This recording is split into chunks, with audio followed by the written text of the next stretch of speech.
South Sudan, there's distribution problems there. It's not just a program. PEPFAR is 85% operative right now. So you touched about HIV medication. Secretary, you are required to spend 100% of the money, not 85% of the money. But 15% of that is funding of programs that we've canceled. We're going to cancel those programs we've rescinded because they don't reach the purpose. A child in South Sudan lies in a clinic with no medicine left on the shelf.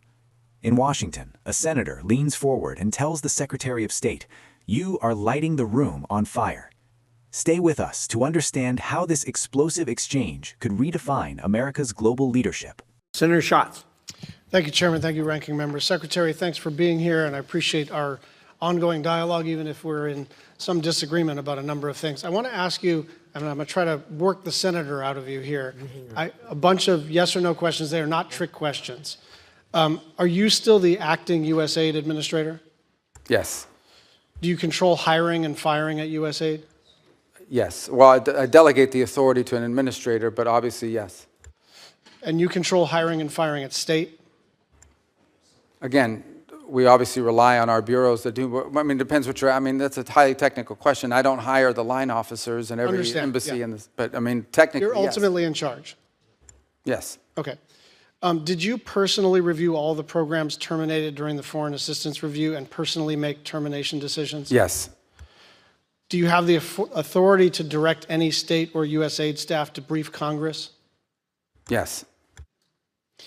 Can you have Mr. Lewin or you come back to Congress and talk about USAID in the context of the coming end of the federal fiscal year and SFOPs and appropriations? That's already planned to do that, not just him, but others, because we'll have to update you on that, on our reorg organization, whatever OMB decides to do with money.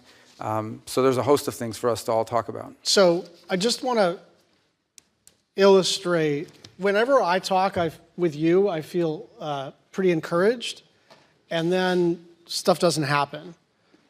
I wrote 8 unanswered letters, and I request to enter those into the record without objection.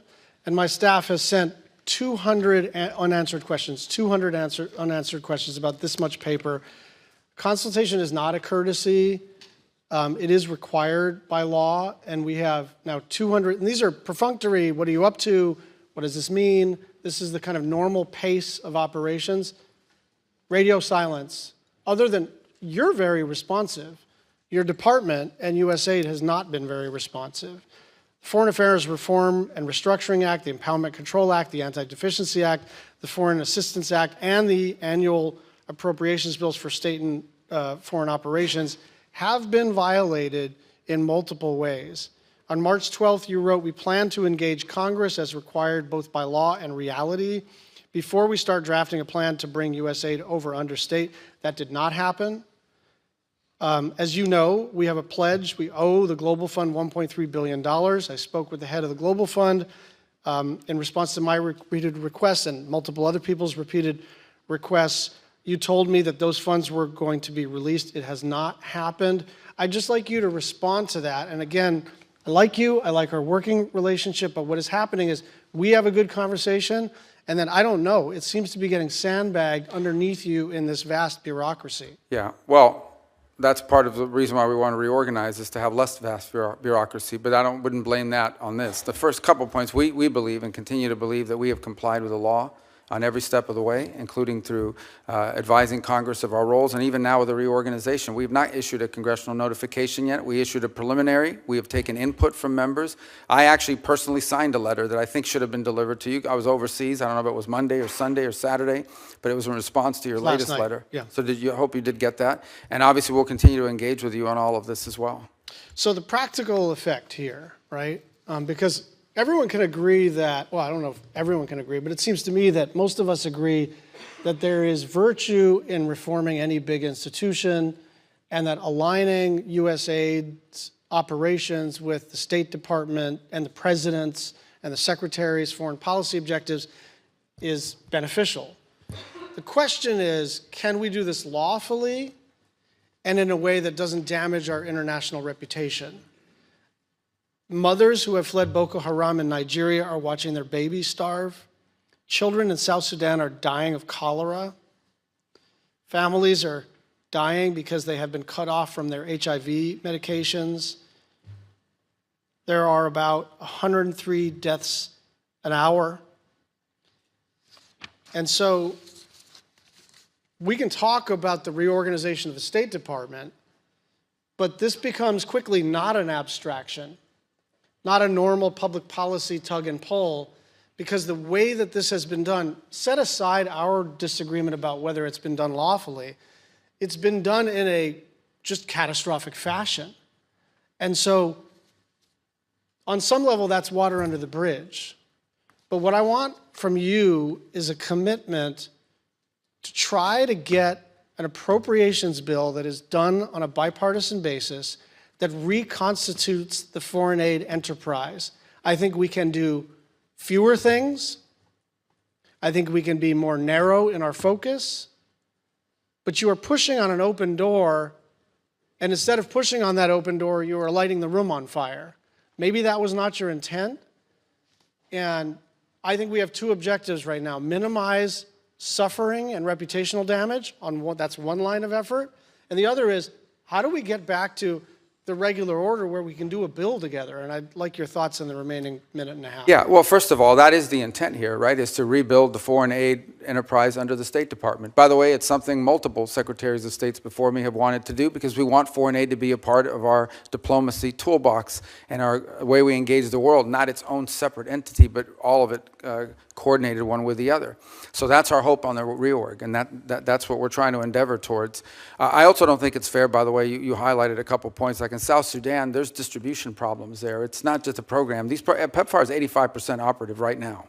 So you touched about HIV medication. Secretary, you are required to spend 100% of the money, not 85% of the money. But 15% of that is funding of programs that we've canceled. We're going to cancel those programs. We've rescinded because they don't reach the purpose of those are elements of individual programs, for example, that were not meeting the mandate of the program. They were not being delivered. We just the other day at the embassy level in Namibia identified fraud, where millions and millions of dollars of U.S. aid was found on the store shelves being resold into the marketplace. It was our ambassador who discovered it. We tried to work with local authorities to fix it, and it was not fixed. And he was weeping at the conference while announcing this decision because he'd hated to do it. In some of the places you highlight, it's important to remember, even if the money is distributed, sometimes it cannot be brought out, the aid does not reach people because armed elements in Sudan, in South Sudan, are impeding aid from reaching their intended recipients. It's a very complicated world in terms of the delivery of aid. The one point I'd like to Senator, you're out of time? With your indulgence, Yeah. 30 more seconds. And you and Senator Murphy had an exchange about this.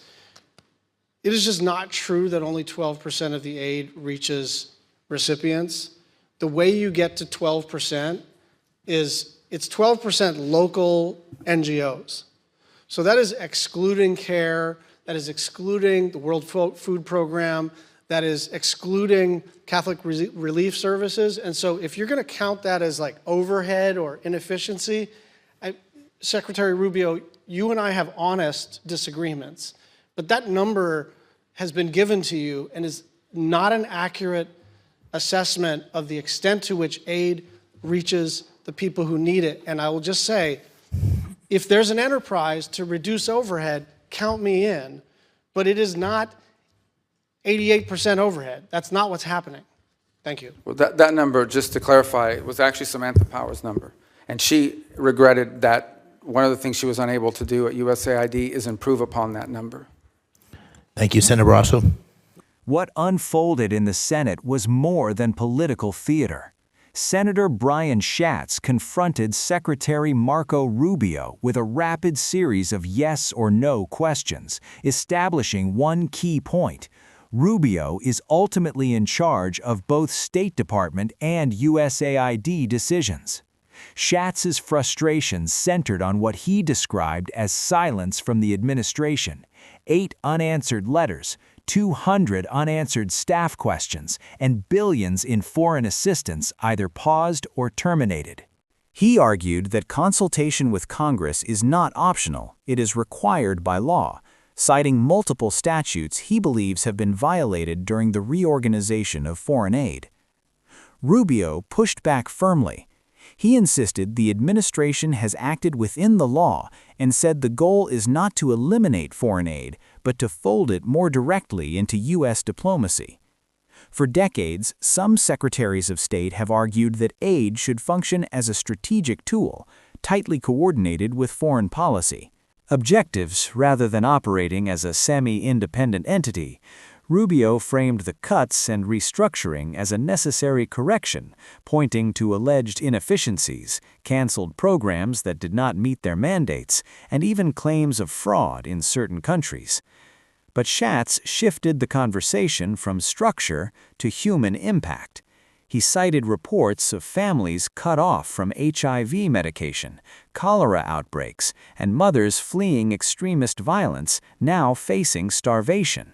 He challenged a statistic suggesting only 12% of aid reaches recipients, arguing that figure excludes major humanitarian partners like the World Food Program and faith-based relief organizations. In his view, reform may be warranted, but the execution has been abrupt and damaging, risking both lives and America's credibility abroad. This is not just a policy fight. It is a test of how America defines leadership in a complicated world. Stay informed, follow for continued coverage, and join the conversation on what responsible global engagement should look like.